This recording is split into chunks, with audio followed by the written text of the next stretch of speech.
2016년 일본은 어쩌다 46조 호주 잠수함 수주의 기회를 놓쳤을까? 2016년 4월 29일 로이터 통신사. 2016년 일본은 46조가 넘는 엄청난 규모의 금액이 걸려있는 호주 잠수함 입찰 사업에서 거의 승리할 뻔한 적이 있습니다. 당시 호주 총리였던 토니 에버트와 밀월 관계를 유지했던 아베 신조 일본 총리는 당연히 일본이 입찰해서 승리할 것이라고 믿었던 모양입니다. 아베 신조 일본 총리는 수십 년 동안 평화헌법 체제 아래에서 지켜져 왔던 무기 수출 금지령을 임의로 해제시키고 일본을 전쟁 수행이 가능한 국가로 만들기 위한 방편의 일환으로 일본 방산업체들의 무기 수출을 적극적으로 지원하고 있던 때였습니다. 46조 규모의 잠수함 수출이 성공했더라면 아마 아베 신조 총리의 전쟁 가능한 일본이라는 꿈이 더 빨리 실현되었을지도 모른다는 생각을 하니 등골이 서늘하네요. 일본이 호주 잠수함 사업 입찰에 실패한 이유는 여러 가지가 언급되고 있습니다만 정작 호주 정부는 속 시원한 설명을 내놓지 않았습니다. 그래서 지금도 일본 정부 관계자들은 그 이유를 알고 싶어 하죠. 세계적으로 유명한 언론인 로이터 통신은 당시 호주, 일본, 프랑스 등 여러 나라에 걸친 관계자들의 인터뷰를 통해 그 원인을 나름대로 진단해 봤습니다. 이와 관련된 두 가지 큰 기사가 있는데요. 그중 하나는 일본 잠수함 전대의 전 사령관이었던 마사오 코바야시가 호주는 잠수함 건조 능력이 없다고 말했던 발언과 또 다른 일본 잠수함 함장 토시히데 야마우치가 호주에 잠수함 건조 기술을 제공했다가 중국으로 기술이 유출될 수도 있다고 말했던 발언을 주로 다루고 있습니다.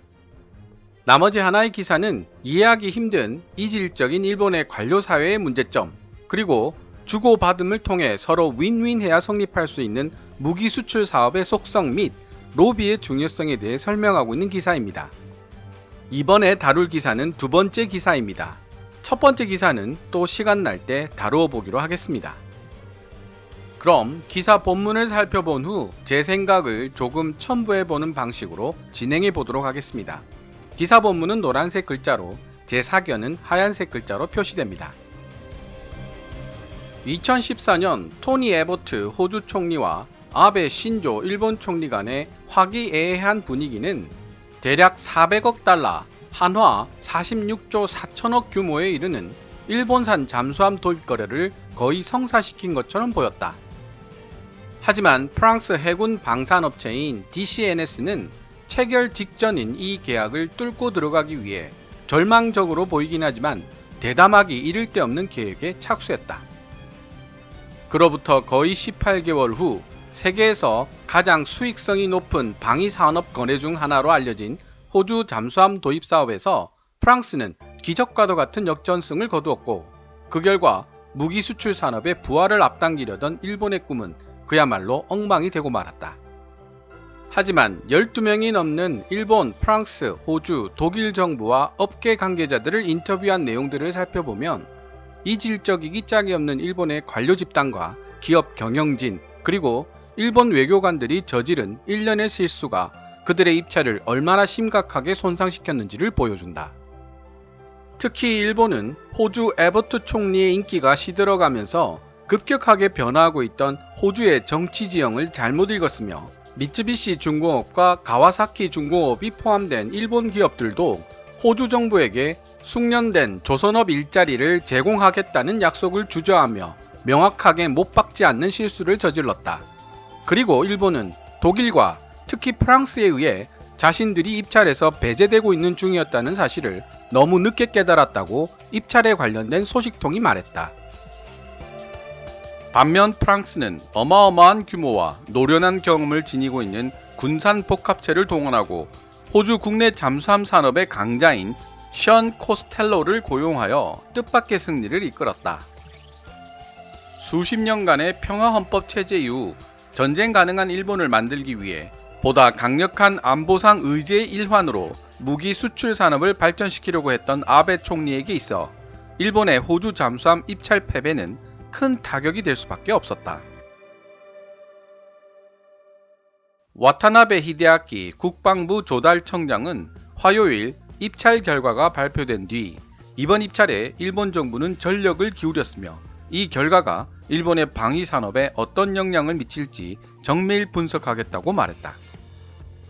2013년 선거에서 승리한 직후부터 시작돼 빠르게 강화된 토니 에버트 총리와 아베 신조 총리의 돈독한 관계 덕분에 일본은 2014년 말이 될 때까지도 여전히 편안한 마음으로 상황을 주도하고 있었다.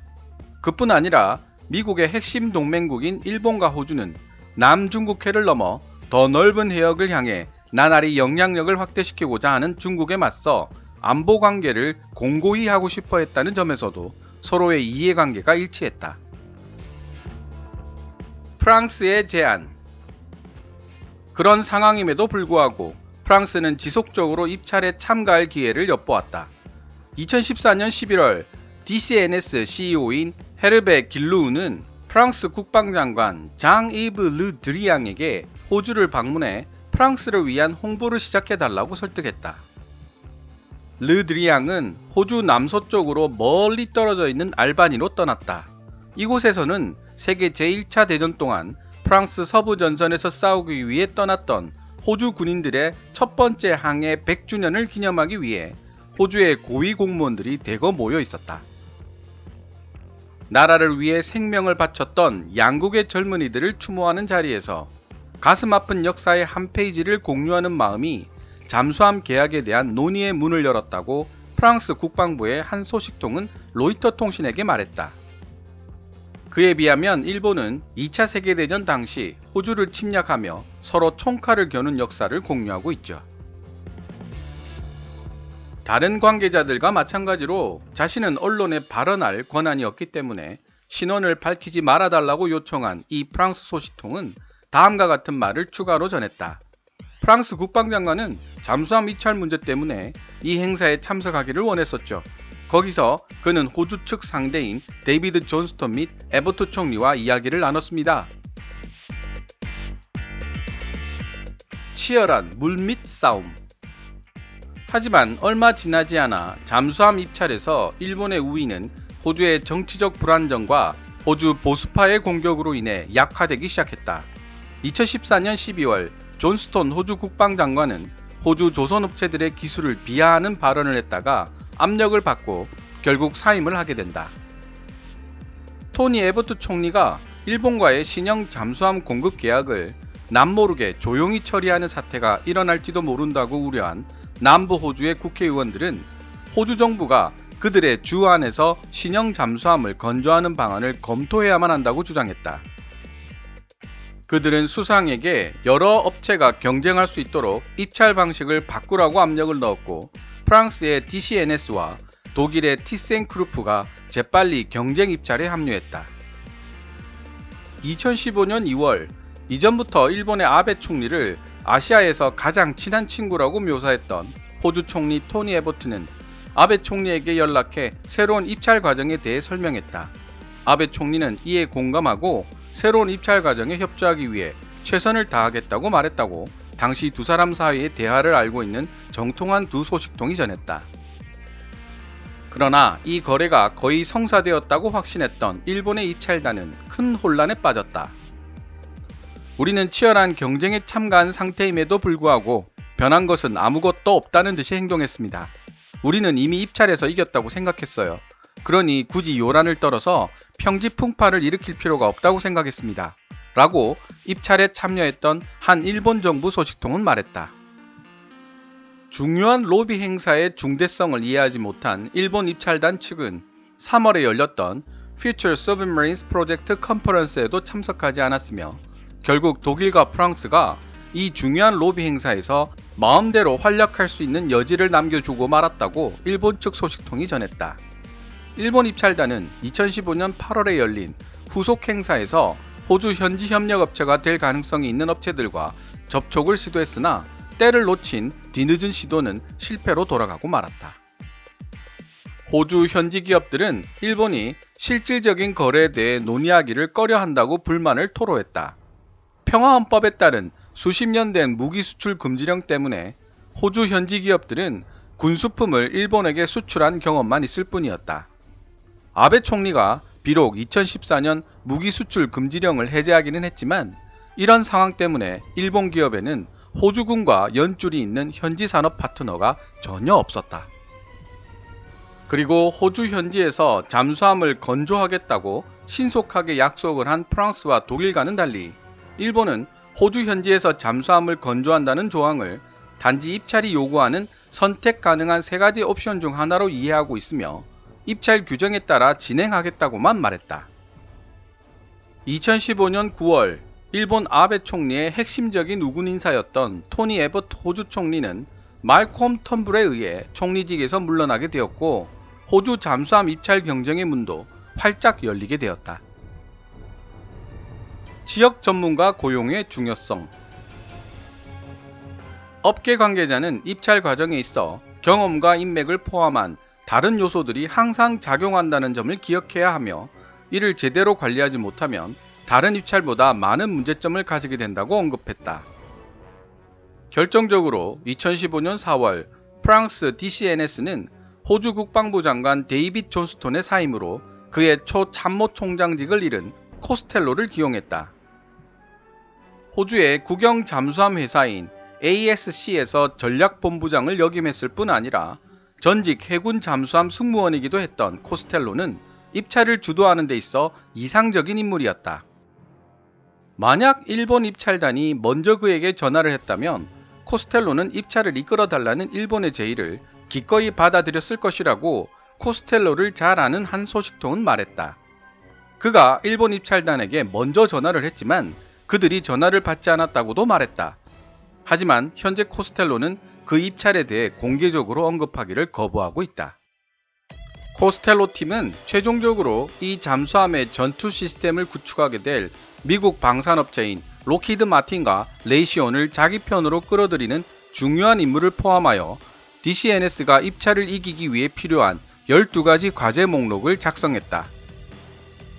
입찰을 지원하기 위한 최종적이고도 총체적인 노력으로서 프랑스 정부와 재계 지도자들로 구성된 대규모 대표단이 한 달 전 호주를 방문하여 프랑스가 잠수함 사업을 유치하게 되면 호주 국민들이 누릴 수 있는 경제적 이익을 만방에 선전하기도 했다. 뒤늦은 일본의 반격.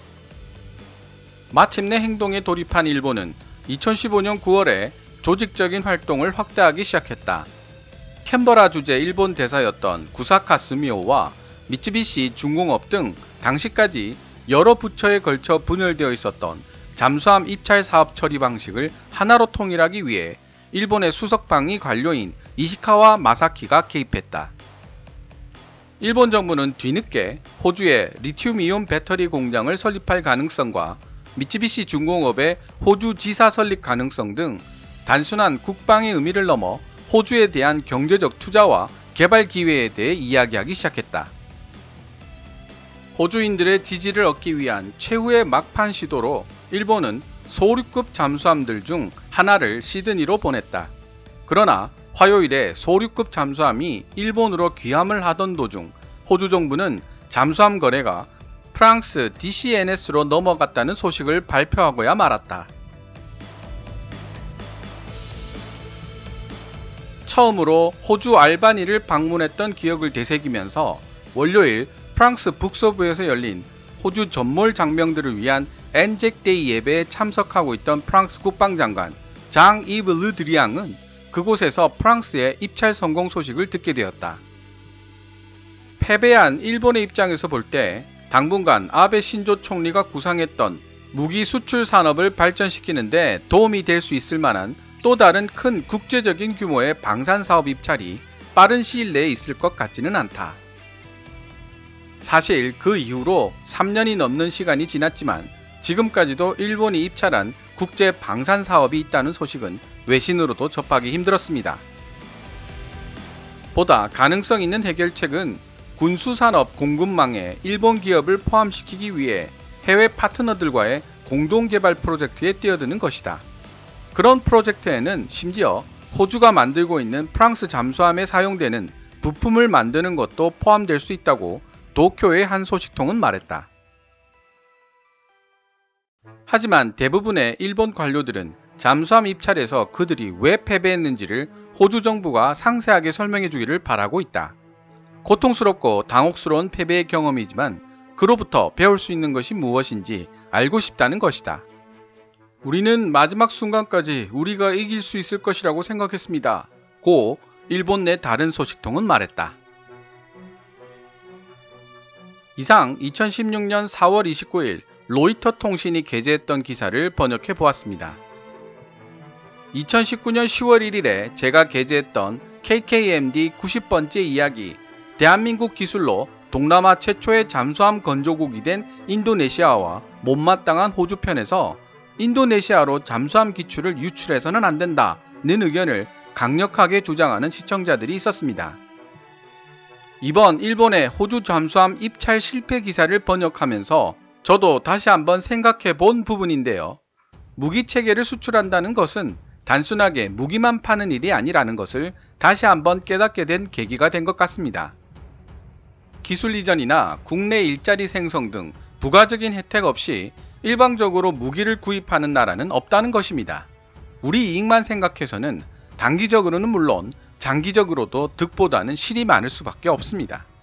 일본이 처음부터 엄청나게 앞서 있었던 입찰이었음에도 불구하고 프랑스는 정부와 재계가 합심 단결해서 현지 인맥을 만들고 활용하며 일자리를 제공하면서 국민들에게 자신들이 선정되면 어떤 실질적인 이익이 있을지를 보여주고 홍보했습니다. 그에 비해 해외 무기 수출에 대한 경험과 인맥이 없었던 일본은 호주 토니 에버트 총리의 약속만 믿고 안일한 대응을 하죠. 심지어 호주에는 일본 잠수함을 제대로 만들 기술도 없고 오히려 기술이 중국에 유출될지도 모른다는 우려를 하며 호주 현지 생산을 반대하는 입장을 취합니다. 이것이 호주 국민들의 감정을 건드렸죠. 주는 것은 없고 얻어가려만 한다는 안 좋은 인상을 심어준 것입니다. 우리나라가 인도네시아에 2011년에 수주한 잠수함은 3척이며 2019년에 추가로 수주한 잠수함이 역시 3척입니다. 두 번 수주에 걸쳐 총 2조 5천억 정도의 금액으로 계약을 했죠. 다시 한번 말씀드리지만 일본이 46조의 호주 잠수함 수주에 성공했더라면 그 후폭풍이 엄청났을 것이라는 생각을 떨칠 수가 없는데요. 일본에게는 뼈아픈 실책이었겠지만 우리 입장에서는 정말로 다행스러운 일이 아닐 수 없습니다. 오늘 준비한 내용은 여기까지입니다. 일본의 고위급 해군 장교들이 별 생각 없이 내뱉은 말 때문에 호주에서 큰 논란이 되었던 사건을 다루었던 나머지 하나의 기사는 시간 날 때 다시 또 다루어 보도록 하겠습니다.